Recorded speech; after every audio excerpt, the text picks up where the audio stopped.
Hey guys! Today's project is going to be short and sweet. Or should that be soft and sweet? I was having a hot chocolate at the weekend and the barista always asks me if I want marshmallows and cream. Now, usually I always turn down the marshmallows because I don't want them to die. I'm just kidding. It's nothing that dramatic. I just don't like marshmallows in drinks. But I thought a crochet version of that drink would, 1, never get cold, the marshmallows would never melt, and it wouldn't be too sweet, or taste of anything much, actually. Well, enough rambling. Let's get on with it. I'll be using the King Cole Yummy yarn in white, the Flutterby yarn in the mint green, and I've got some DK weight yarn in pink and white for the details. I also have this circular 2-inch wooden disc to act as my base for the cup. I will of course leave a full list of all the materials I use in the description box below.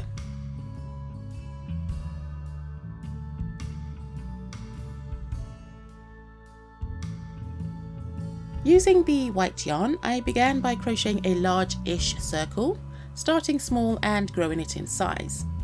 Because I didn't yet know how big my cup was going to be at this point, I stopped for now and placed it to one side. I planned to finish this off later once I finalised the cup size.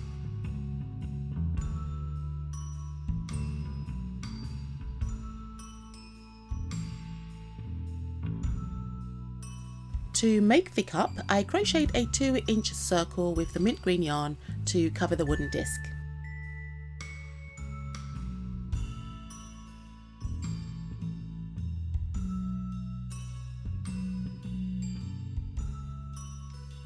Once I had the disc covered, I crocheted in the back loops only to create a step up and then carried on increasing until I reached a circumference I was happy with. I then went on to build up the height of the cup. When I was about halfway, I paused and used some fabric glue to glue the wooden disc to the bottom of my cup and continued on to crochet more of the cup. Eventually, I reached a height that I thought looked okay and went back to the white cream top I started earlier and made it match. I then slip stitched the two pieces together.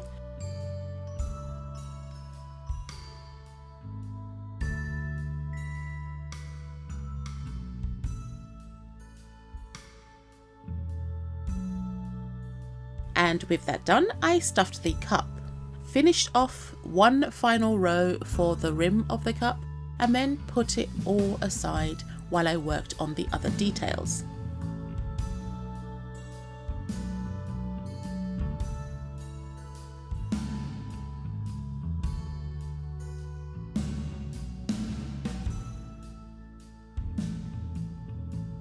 For the handle of the cup, I just crocheted a long tube. I also wrapped some wire in quilt batting and fed it through the tube.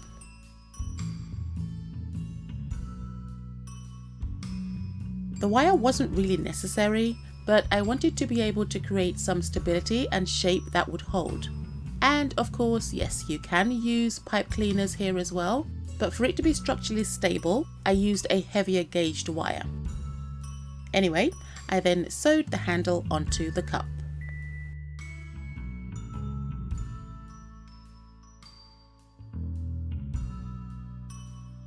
For the little chunky, sticky, sugary dudes, I changed to my DK yarn and crocheted 2 fluffy, little and large marshmallows.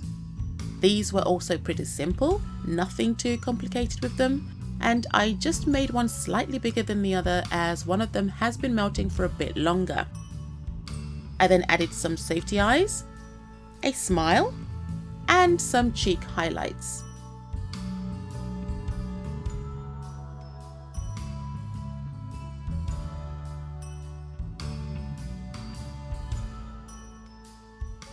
Finally, I sewed them onto the top of the cream on the cup.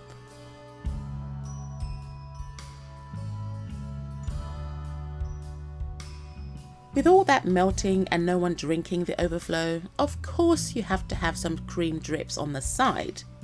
I did consider having chocolate drips on the side, but 1, I didn't have the brown yarn to match it, and 2, well, I rarely have more chocolate on top of my hot chocolate because that's just redundant. Anyway, I did this by chaining some stitches and then randomly crocheting drips back down the chain. I then attached the drips onto the cup with, yay, more sewing. But with this, we're kind of nearly done, so yay! So while I finish off the drips, I'd just like to say thank you for watching, and of course, if you'd like to see more, then please like, share, comment, and even consider subscribing. If you are feeling generous, then also please consider buying me a cup of coffee on Ko-fi. The link to my Ko-fi page will be included in the description box below, and any and all donations will be greatly appreciated. And don't forget to hit that bell button to be notified whenever I upload a new video. And with that, here's my cup of whatever I want it to be with melting marshmallows on top, which keeps making me want to get the real thing. I did not anticipate this. Ah well, enjoy the beauty shots and I'll see you in the next one. Bye!